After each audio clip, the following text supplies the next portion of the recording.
चलो, 3 dimensional vector to in vector form, मतलब हम लोगों ने क्या है ना कि इसमें हम लोग क्या करेंगे आज मेनली, इस लेक्चर में मेनली क्या करेंगे, हम लोगों ने वेक्टर फॉर्म में चीजों को बहुत ज्यादा नहीं देखा है, कार्टेशियन फॉर्म में देखा है।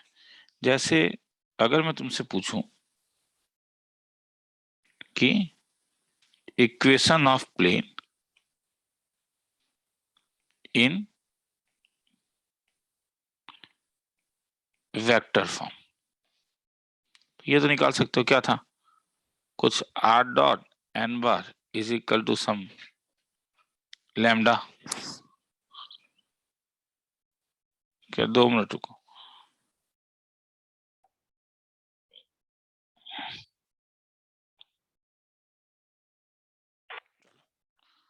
R dot n is equal to lambda, इसी चीज को, ये सब बोर्ड लेवल में हम लोगों ने देखा था। हाँ, इसी चीज को अगर मैं तुम्हें नॉर्मल फॉर्म पूछता तो r dot n cap is equal to d, मगर तब डी जो है एक स्पेशल चीज था, ये perpendicular distance of plane from origin. चलो अब आगे चलते हैं। तो देखो, ये चीज पहले समझो कि two intersecting lines determine unique plane. जो मैं ऊपर कह रहा था कि अगर तुम्हें एक दो लाइन दिया हुआ है, जैसे ये लाइन और ये लाइन दिया हुआ है, तो ये एक प्लेन बनाएगा, एक यूनिक प्लेन बनाएगा। इसका डायरेक्शन रेशियो अगर u है, इसका डायरेक्शन रेशियो अगर v है, तो नॉर्मल का direction ratio u cross v होगा। तो ये एक यूनिक प्लेन बना रहा है। इंटरसेक्टिंग होना जरूरी है, ठीक है। नॉन इंटरसेक्टिंग होने से तो स्क्यू लाइंस हो जाएगा, तब तुम प्लेन ड्रॉ नहीं कर पाओगे। तो जैसे अगर सपोज तुम्हें कैसे दिया दे कि let equation of two lines जो इंटरसेक्टिंग है बी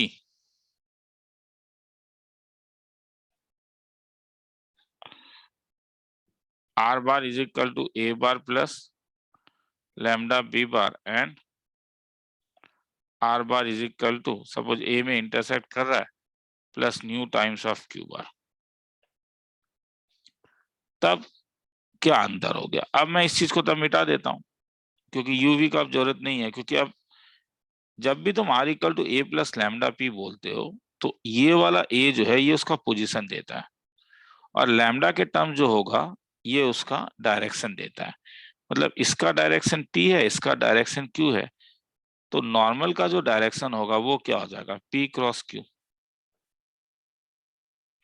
तो नॉर्मल टू प्लेन जो होगा, नॉर्मल टू रिक्वायर्ड प्लेन जो होगा, ये दोनों जिस प्लेन में लाई कर रहे हैं, सपोज वो प्लेन पाए है, वो एन बार जो होगा वो पी क्रॉस क्यू हो जाएगा।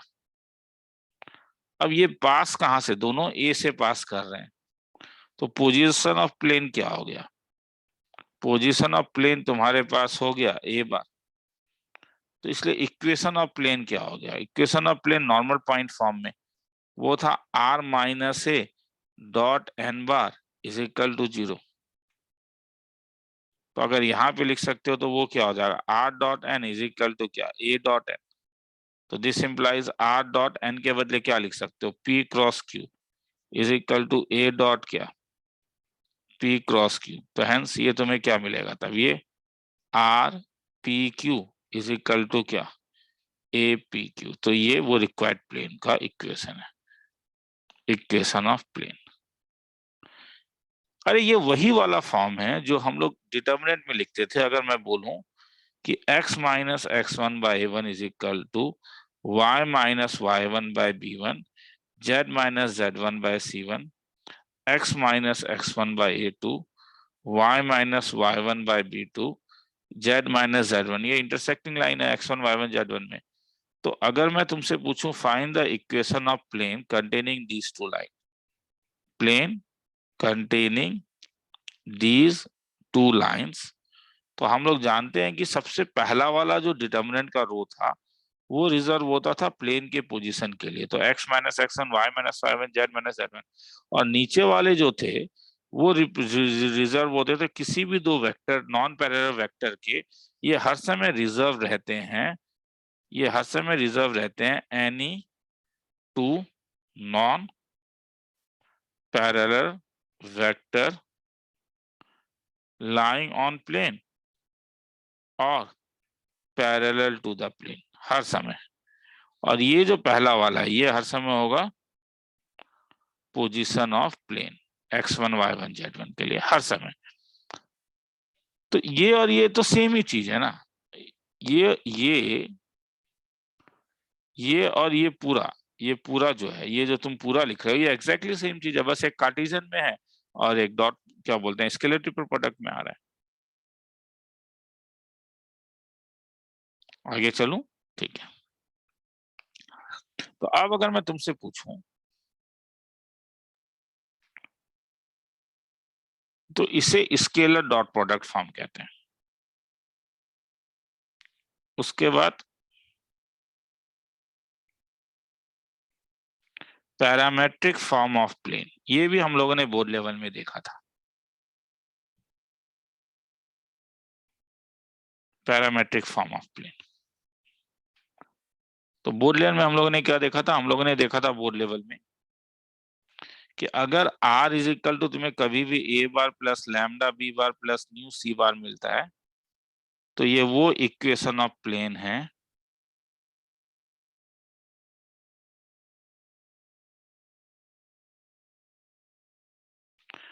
containing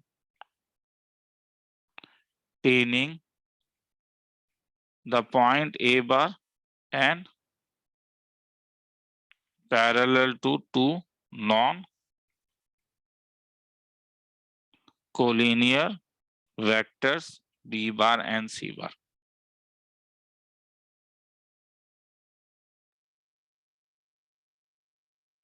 ये एक्चुअली ऊपर वाला ही है, इसे पैरामेट्रिक फॉर्म ऑफ प्लेन कहते हैं। ये ऊपर वाले से ही आ जाता है। क्यों?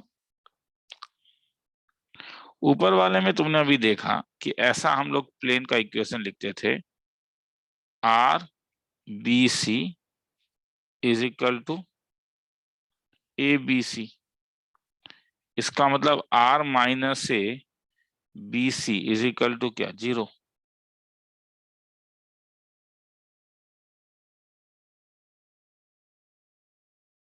इसका मतलब आर माइनस ए जो वेक्टर है इट लाइज इन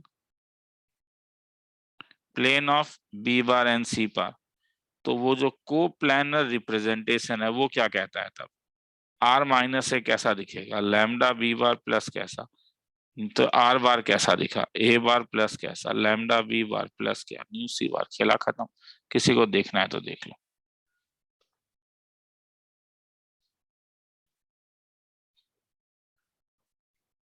आगे चलो।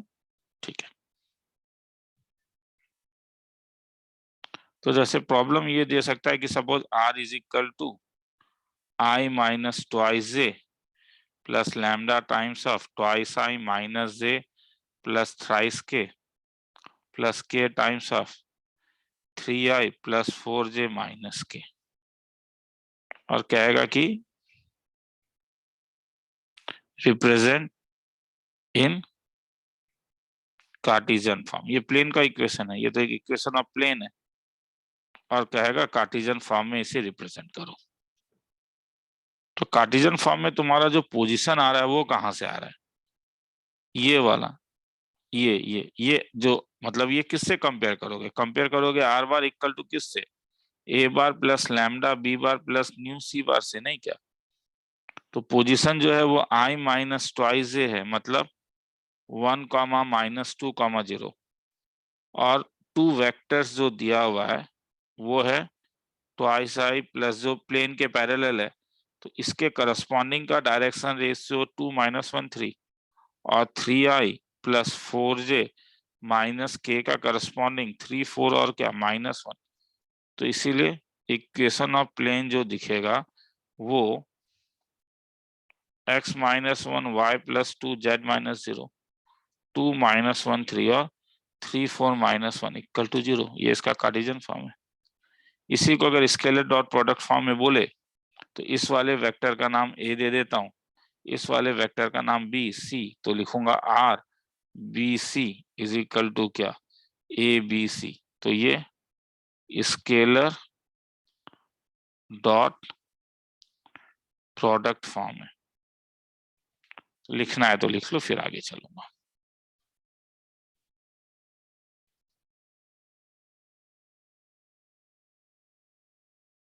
चलो आगे चल रहा हूं। अब जैसे तुमसे पूछेगा कि find whether two lines r bar equal to I plus j plus k plus lambda times of 3mi minus j and r is equal to 4i minus k plus new times of 2i plus 3k, ये intersect और not. ये question ऐसा भी आ सकता है, ये intersect करेगा या नहीं, तो उसके लिए क्या कंडीशन है। तो मेरा बार बार कहना है कि r bar is equal to, अगर a bar plus lambda B bar है, आर बार अगर c bar plus lambda d bar है, और ये अगर इंटरसेक्ट करता है, तब एक तो b non parallel to d होना पड़ेगा। वो तो देख के पता चल जाएगा कि बी और डी जो होना चाहिए वो, जैसे यहाँ पे 3 और ये a1/a2, मतलब वो तो a1/a2 is equal to b1/b2 is equal to c1/c2 parallelism का कंडीशन था। एक तो ये, और सेकंड ये होना पड़ेगा कि ये कोप्लानर होना पड़ेगा। तो कोप्लानर का कंडीशन था a माइनस सी, बी और डी का स्केलर ट्रिपल प्रोडक्ट 0, मतलब x2 minus x1, y2 minus z2 minus z1, b1 b2 b3 और d1 d2 d3 0 होना पड़ेगा। तो जैसे यहाँ पे अगर तुम पोजीशन ऑफ पॉइंट, यहां से ये तो पोजीशन देगा, ये वाला पॉइंट तो पोजीशन देगा तुम्हें आर का, तो इसीलिए अगर मैं इसको, तो तुम्हारे यहाँ पे क्या दिया हुआ है, यहाँ पे तुम्हें ये दिया हुआ है, तो इसलिए इसका इसका पोजीशन क्या देगा, इसका जो एक पोजीशन देगा वो होगा 1 1 1, और इसका पोजीशन हो जाएगा 4 0 -1। और डायरेक्शन रेशियो क्या हो जाएगा, डायरेक्शन रेशियो यहाँ से आ जाएगा 3 -1 0, और यहाँ से आ जाएगा 2 0 3।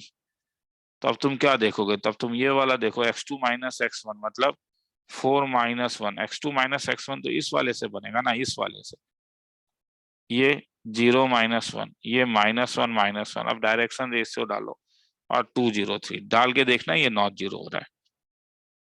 तो अगर ये नॉन जीरो है तो इसका मतलब है लाइंस आर स्क्यू। स्क्यू का मतलब होता है दे विल नॉट इंटरसेक्ट। तो एक शॉर्टेस्ट डिस्टेंस कभी कभी निकालने बोल सकता है। तो शॉर्टेस्ट डिस्टेंस का फॉर्मूला क्या था, ये हो जाएगा C minus D dot product with C minus A dot product with B plus T by B cross D का मॉड। ठीक है, ये सब चीज फिर से बोर्ड लेवल में करवा दिया गया है। हाँ, तो इससे शॉर्टेस्ट डिस्टेंस आ जाता है। तो ये लाइन का अगर तुम शॉर्टेस्ट डिस्टेंस निकालोगे तो वो √5/94 होता है। चलो ठीक है, और सब में चलते हैं।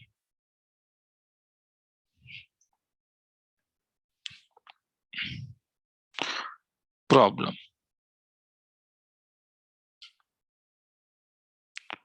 Find the length of intercept made by the lines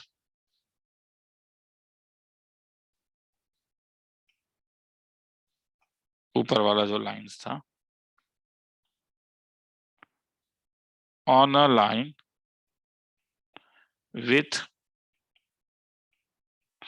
direction ratio 2:1 समझ में आया क्या पूछ रहा है। Find the length of intercept made by the lines. तो ये दो लाइन दिया हुआ है यहाँ पे। एक लाइन क्या दिया हुआ है, आर इक्वल टू क्या, आई प्लस जे प्लस के cap plus lambda times of क्या 3i माइनस जे, और एक क्या दिया हुआ है 4i माइनस के प्लस न्यू टाइम्स ऑफ क्या 2i प्लस 3k। क्या कह रहा है, एक ये ब्लू वाला एक लाइन है जिसका डायरेक्शन रेशियो दिया हुआ है क्या 2 1 2। तो कह रहा है ये पॉइंट ए और ये पॉइंट बी अगर तुम निकाल सकते हो तो ए बी का लेंथ निकालो। तो ए क्योंकि इस वाले लाइन में लाई कर रहा है तो ये दिखेगा कैसे, ए का पॉइंट कैसा दिखेगा पैरामेट्रिक में 4 प्लस न्यू नहीं क्या, मतलब इसे अगर लिखोगे आई के साथ कैसा दिखेगा 4 प्लस 2 न्यू आई कैप, तो 4 प्लस 2 न्यू दिखेगा। जे के साथ कैसा दिखेगा, जे तो है नहीं। के साथ कैसा दिखेगा 3 न्यू माइनस 1 के कैप, तो ये होगा 0 और क्या 3 न्यू माइनस 1। बी कैसा दिखेगा आई के साथ 3 लैम्डा प्लस 1। जे के साथ कैसा दिखेगा 1 माइनस लैम्डा। के साथ कैसा दिखेगा 1। तो मतलब क्या दिया हुआ है तुम्हें, तुम्हें एंड पॉइंट्स पता है। अगर तुम्हें एंड पॉइंट्स पता है तो क्या तुम direction ratio of a b नहीं निकाल सकते हो, क्योंकि तुम्हें वही यूज करना है, क्योंकि ए बी का डायरेक्शन रेशियो उन लोगों ने दिया हुआ है। तो अगर उन लोगों ने दिया हुआ है तो बी और ए हमने जो निकाला इससे भी तो हम direction ratio of a b निकाल सकते हैं x2 माइनस x1। तो 4 minus 1 3 minus 3 lambda plus 2 lambda,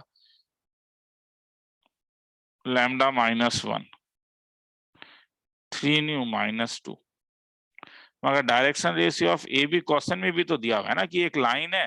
question क्या कह रहा है, एक लाइन है वो इस वाले ये दोनों इस लाइन को और इस लाइन को ए बी में कट कर रहा है, तो मुझे इसका लेंथ चाहिए, इसका लेंथ क्या होगा। तो ये तो 2 1 2 दिया हुआ है ना, तो दोनों तो सेम, तो इनका प्रोपोर्शनल होना पड़ेगा। मतलब 3 minus 3 lambda plus 2 nu divided by 2 is equal to lambda minus 1 by 1 is equal to 3 nu plus 2 by 2। तो इससे एक लैम्डा न्यू के बीच में एक रिलेशन आ जाएगा। 3 minus 3 lambda plus 2 nu is equal to 2 lambda minus 2। और एक इससे आ जाएगा 2 lambda minus 2 is equal to 3 nu minus 2। तो इससे तुम्हारे पास आ जाएगा minus 5 lambda plus 2 nu is equal to minus 5, make it number 1। इससे आ जाएगा 2 lambda minus 3 nu equal to 0। Solve करने से क्या हो जाएगा, सॉल्व करने से लैम्डा का वैल्यू आ गया, न्यू आ गया। अब अगर तुम्हें लैम्डा और न्यू मिल गया तो इसका मतलब तुम इसमें अगर डालोगे तो तुम्हें क्या पॉइंट ए और बी नहीं मिला, तो हेंस तुम्हें ए और बी मिल जाएगा।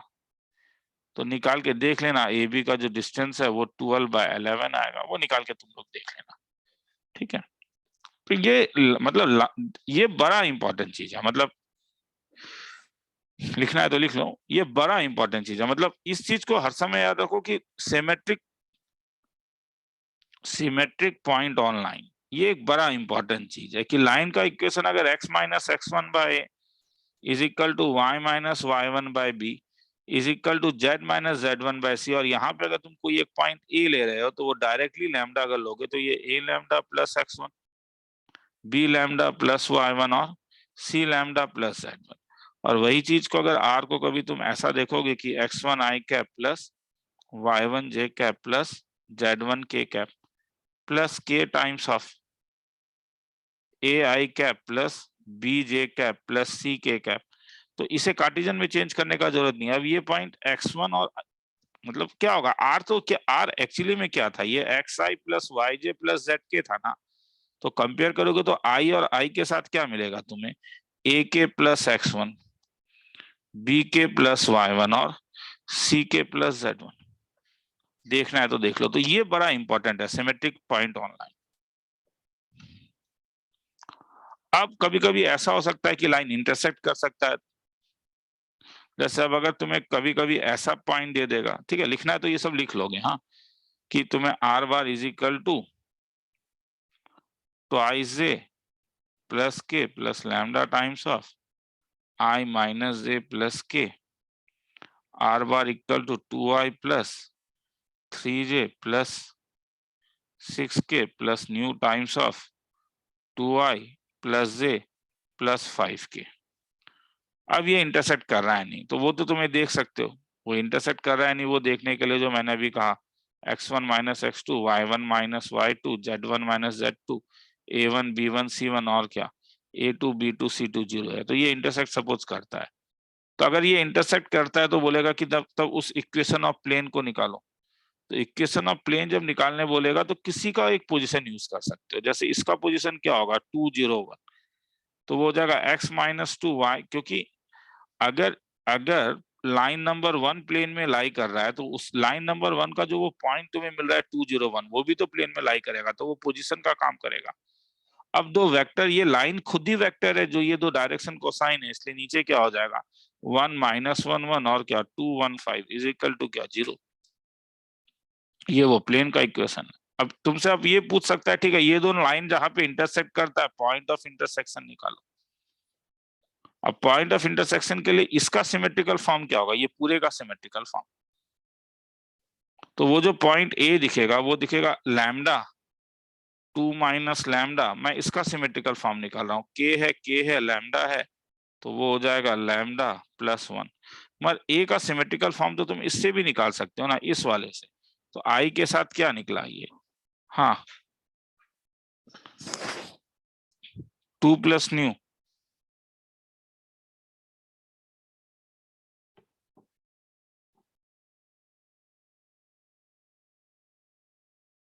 Recording in progress. 2 + new, 2 minute रुको।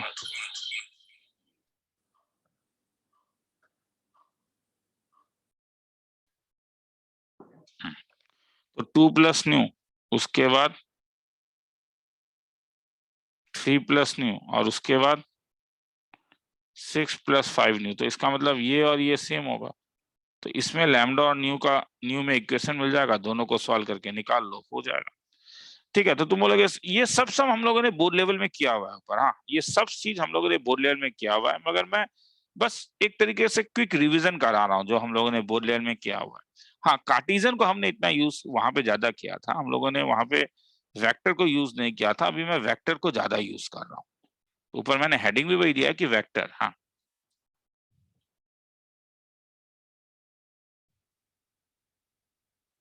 आगे चलो। अब अब दो पैरेलल लाइन अगर दे दे, तो ये प्लेन है और प्लेन में दो पैरेलल लाइन दे दिया है, मतलब मैं तुमसे कोई पूछ रहा हूं कि मुझे vector equation of plane containing two parallel lines r bar equal to a bar plus lambda c bar and r bar equal to b bar plus nu c bar दे दे। तो ये दोनों का जो डायरेक्शन है वो c बार है, मगर वो पास जो कर रहा है वो a और b के b बार से पास कर रहा है। तो नॉर्मल कैसे निकालूंगा अब मैं, सोचो नॉर्मल निकालने के लिए तो मुझे दो नॉन पैरेलल वेक्टर चाहिए जो इस प्लेन में लाई करे। इस प्लेन में लाई करने वाला दो नॉन पैरेलल वेक्टर, एक तो खुद सी है और कोई एक वेक्टर दिख रहा है ज्वाइन इन करने से।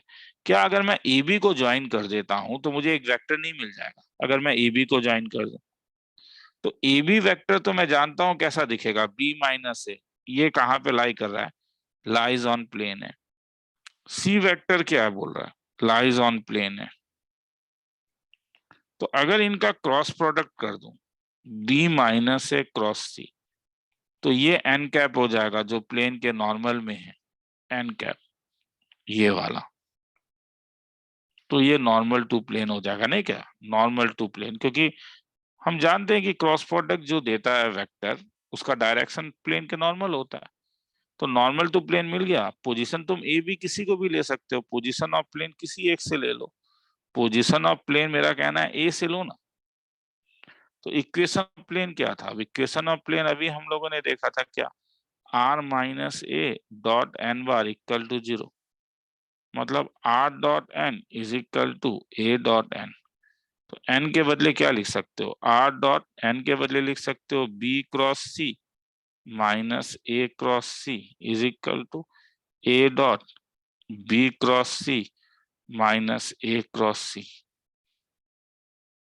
तो ये क्या देगा, ये देगा r. क्या B×C माइनस r. क्या A×C = A.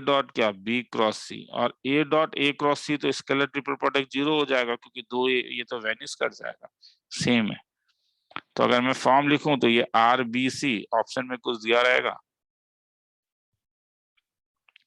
Minus R A सी को प्लस कर देता हूँ, ए क्रॉस सी को उल्टा कर देता हूँ, r c a is equal to क्या, ए बी सी। तो हेंस ये उसका वेक्टर फॉर्म है। अब कार्टेशियन फॉर्म इसका कितना आसान था। कार्टेशियन फॉर्म तो हम लोगों ने बोर्ड लेवल में किया हुआ था कि अगर x minus x one by is equal to Y minus Y one by B is equal to Z minus Z one by C, x minus X two by A is equal to ये y minus Y two और z minus Z two by C, तो ये एक parallel plane है, तो वो ठीक है, ये पैरेलल लाइन है, तो इसलिए पोजीशन किसी एक से निकाल लो। अब यहाँ पे x2 minus x one y two, क्योंकि ये जो वेक्टर है x2 minus x one y two minus Y one z two, ये प्लेन में लाई करेगा, और नीचे दे दो ए बी सी, खेला खत्म। तो इसी चीज को ऊपर तुम उस टाइप से देख रहे हो। अब पैरेललिज्म में और एक हमने एक चीज देखा था कि अगर A X plus B Y plus C Z plus D is equal to 0 है, तो any plane parallel to it कैसा दिखेगा।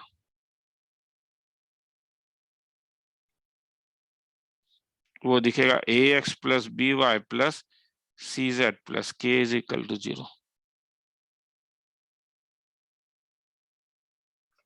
और फिर कोई इंफॉर्मेशन होता है कहीं से पास करता है तो निकाल लेना। चलो आगे चल रहे हैं। अब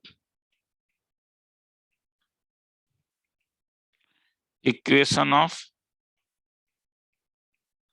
एंगल बाइसेक्टर ऑफ प्लेन्स। तो जैसे लाइन में था, सपोज ये एक प्लेन है और ये एक प्लेन है, तो तुम बीच से एक ऐसे करके प्लेन लेके जा सकते हो सच दैट ये एंगल और ये एंगल सेम हो जाए, इसे एंगल बाइसेक्टर कहते हैं। तो एंगल बाइसेक्टर होगा तो अगर मैं ये कोई भी पॉइंट एक्स वाई जेड लूंगा, तो उस पॉइंट से अगर मैं नीचे वाले प्लेन और इस वाले प्लेन में परपेंडिकुलर ड्रॉप करूं तो वो सेम हो जाएगा।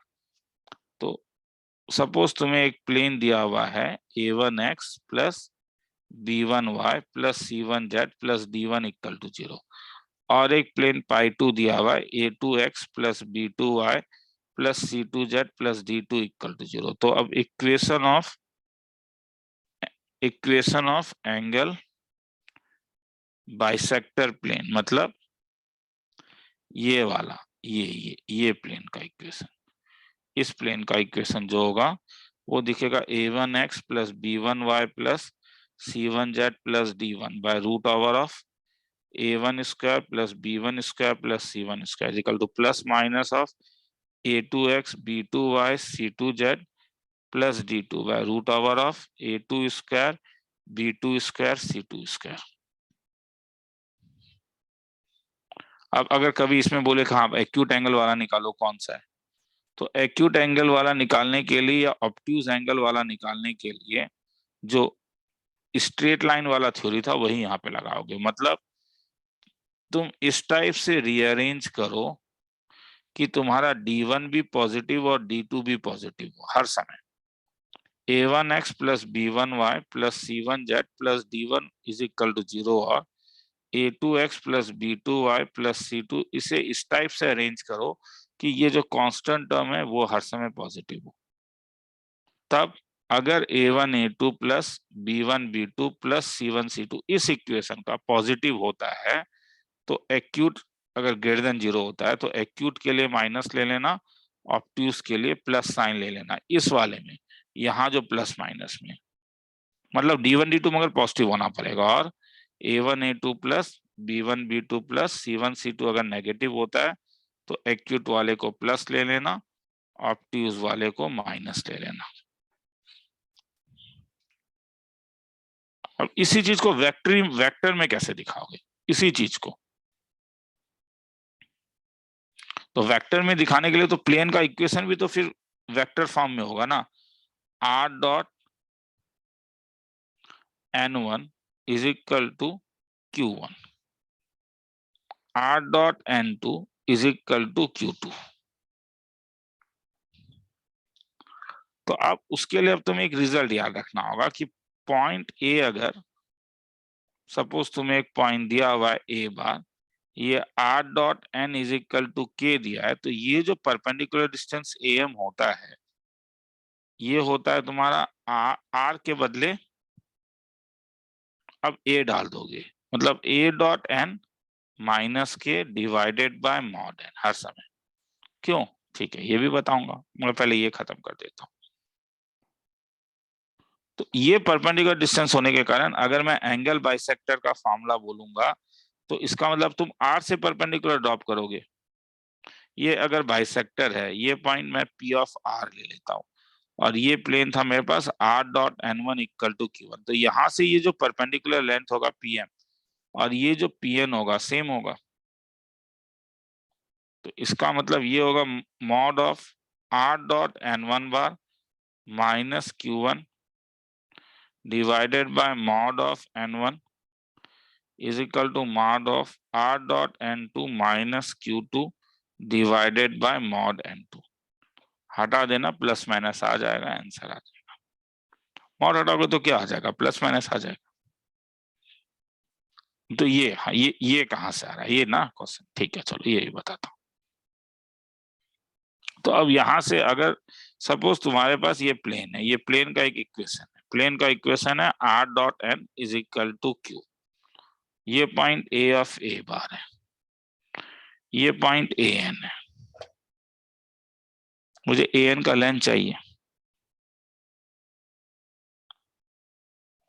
तो ए एन का जो लेंथ होगा,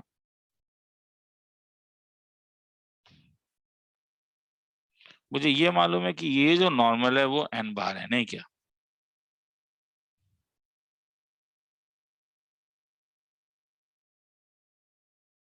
तो एन मेरा सपोज एक पॉइंट है, एन को मैं बी बार ले लेता हूं।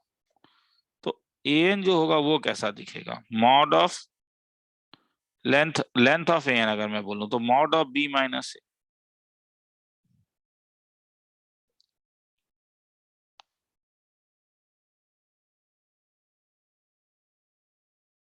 मगर बी तो इसे सेटिस्फाई कर रहा होगा, मतलब बी डॉट एन का वैल्यू तो क्यू होगा, क्योंकि बी इस यहाँ पे लाई कर रहा है।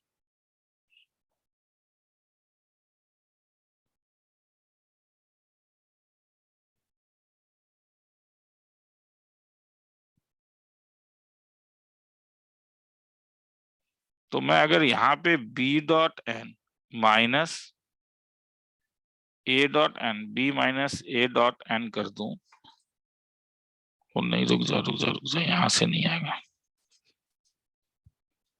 R dot n is equal to q है, ये ए है, मुझे ये परपेंडिकुलर डिस्टेंस निकालना है। ए एन का जो लेंथ होगा वो होगा ए एन वेक्टर का लेंथ, और फिर इसका डायरेक्शन जो होगा वो एन कैप होगा।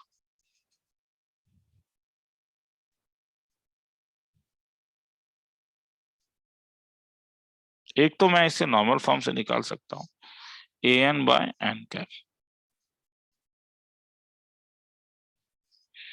नहीं तो और एक काम कर सकता हूँ कि यहाँ पे क्यों ना एक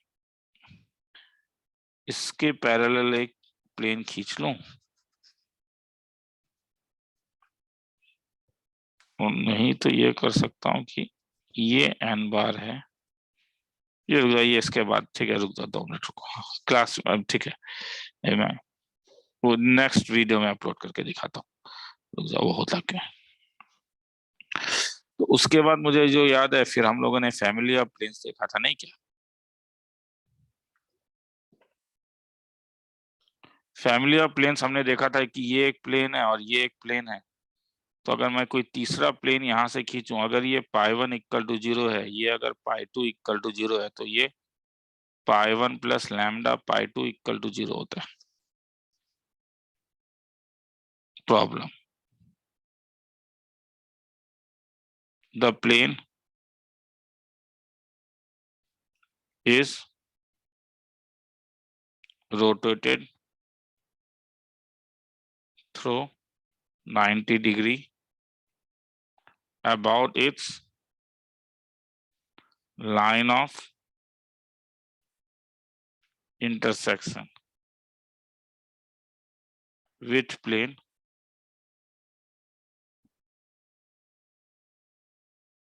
find equation of plane in new position। समझ में आ रहा है क्या बोल रहा है? हाँ, सेम सम, इसी टाइप का एक सम हम लोगों ने बोर्ड लेवल में भी देखा था।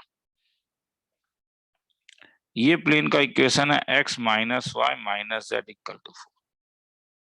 इसका इक्वेशन है x plus y plus 2z is equal to 4। बोल रहा है कि एक डॉटेड लाइन लेके तुमने इस प्लेन को इस टाइप से घुमा दिया कि ये पुराने और नए प्लेन के बीच का एंगल π/2 है। तो ये क्योंकि इस लाइन ऑफ इंटरसेक्शन से पास कर रहा है, इसलिए इस ये डॉटेड प्लेन का इक्वेशन दिखेगा x minus y minus z plus lambda times of x plus y plus 2z, इसके और इसके इज 4 प्लस 4 लैम्डा। तो मेरा न्यू प्लेन जो दिखेगा वो दिखा 1 plus lambda times of x plus lambda minus y times of 2 lambda minus y times of z 4 lambda plus 4, make it number 1। और ओल्ड प्लेन मेरे पास दिखा x minus y is equal to 4, make it number 2। अब 1 perpendicular to 2 है तो क्या दिखेगा a1 a2 plus क्या b1 b2 प्लस क्या c1 c2 का वैल्यू क्या हो जाएगा 0। पुट अप कर दो।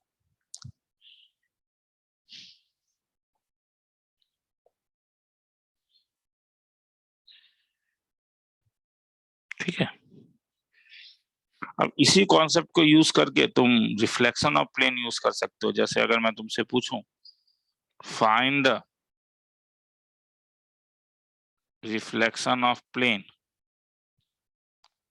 P1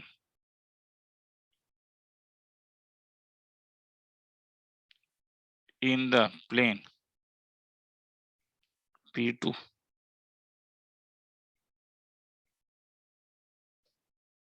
समझ में आ रहा है क्या? ये प्लेन P1 है, ये मेरा प्लेन P2 है, ये मेरा प्लेन P1 है। तो इसका रिफ्लेक्शन तो एग्जैक्टली ऐसा ही नीचे दिखेगा ना, ये वाला। तो ये तो इस लाइन ऑफ इंटरसेक्शन से जा रहा है, इसलिए ये कैसा दिखेगा P3 कैसा दिखेगा P1 plus lambda P2 equal to 0। और तब ये वाला क्या होगा, ये इसका एंगल बाइसेक्टर होगा। तो P1 तेरे पास तो दिखा twice x minus 3y plus ये दिखा, P2 तुझे दिखा 14x minus 2y minus 5z plus 3 equal to 0। तो P3 तेरे पास दिखेगा P1 प्लस कैसा लैम्डा, क्योंकि उस पॉइंट इस लाइन ऑफ इंटरसेक्शन से पास कर रहा है। तो 2 plus lambda into 14x plus minus 3 minus 2 lambda y plus 6 minus 5 lambda z plus 1 plus 2 3 lambda equal to 0।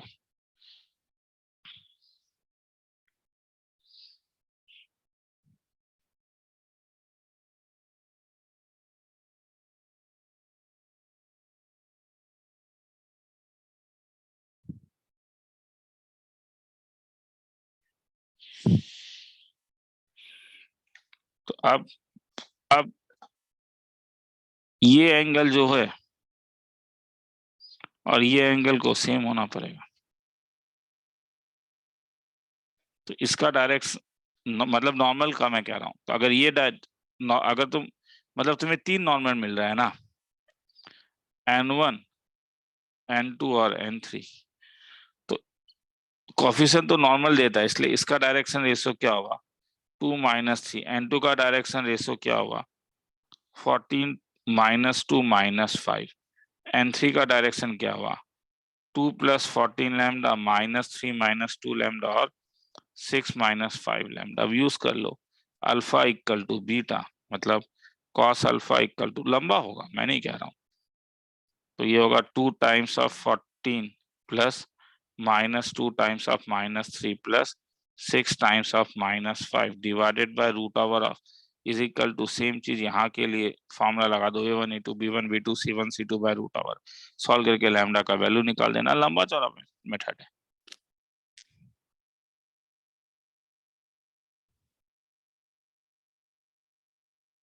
ठीक है, और नहीं तो और एक चीज कर सकते हो, ये पॉइंट को तुम ले लो अल्फा बीटा गामा और यहाँ से इसके ऊपर परपेंडिकुलर ड्रॉप कर दो, इसके ऊपर बात बराबर है। हाँ, परपेंडिकुलर ड्रॉप कर दो परपेंडिकुलर ड्रॉप कर दो दोनों के ऊपर, और ये जो है अपने P2 के इक्वेशन को सेटिस्फाई करेगा, इसके इक्वेशन को, कॉमन टर्म कैंसिल हो जाता है, आंसर आ जाता है। ठीक है, लंबा समय, हाँ ये सब मैं अभी नहीं करा रहा हूँ, ये सब मुझे याद है। हाँ ठीक है, तो मैं हो सकता है कि बाद में रिवीजन में तुम्हें दिलवा दूं। हाँ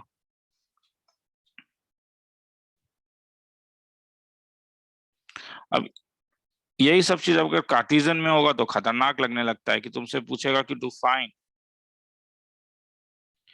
इक्वेशन ऑफ प्लेन, कोएक्सल मतलब फैमिली ऑफ प्लेन है, with planes r dot n1 bar equal to q1 and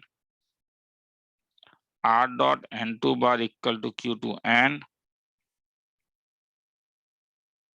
passing through the point with position vector a bar।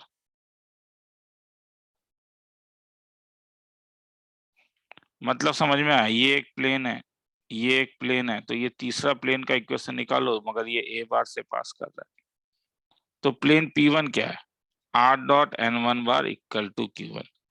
Plane P2 क्या है, r dot n2 bar equal to q2। तो plane P3 कैसा दिखेगा, क्योंकि ये इस line of intersection से जा रहा है, तो r dot n1 bar plus lambda times of r dot n2 bar equal to क्या, q1 plus lambda times of q2। मतलब r dot n1 bar plus lambda times of n2 bar equal to q1 plus अब lambda q2। अब a और a से satisfy करेगा, ये तो r का वैल्यू है, तो a dot n1 bar plus lambda n2 bar is equal to q1 plus lambda q2।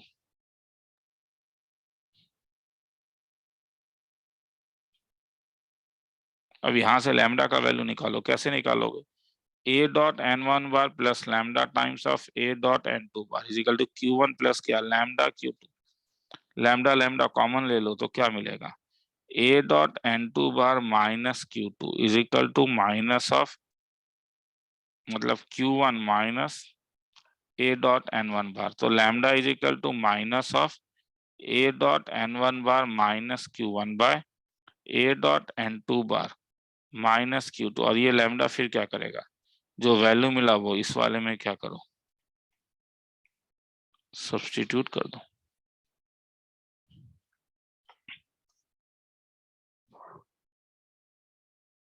चलो देखो, चार्ज भी नहीं है मेरे इस वाले में ज्यादा,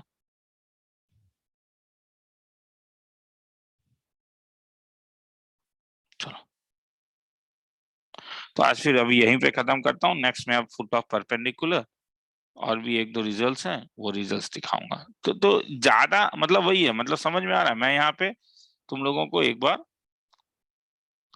यहाँ पे मैं तुम लोगों को एक बार वेक्टर्स में दिखा रहा हूँ कि चीजों को कैसे करना है। कार्टेशियन में तो हम लोगों ने बहुत किया हुआ है बोर्ड लेवल में भी, तो यहाँ पे हम वेक्टर्स में देख रहे हैं।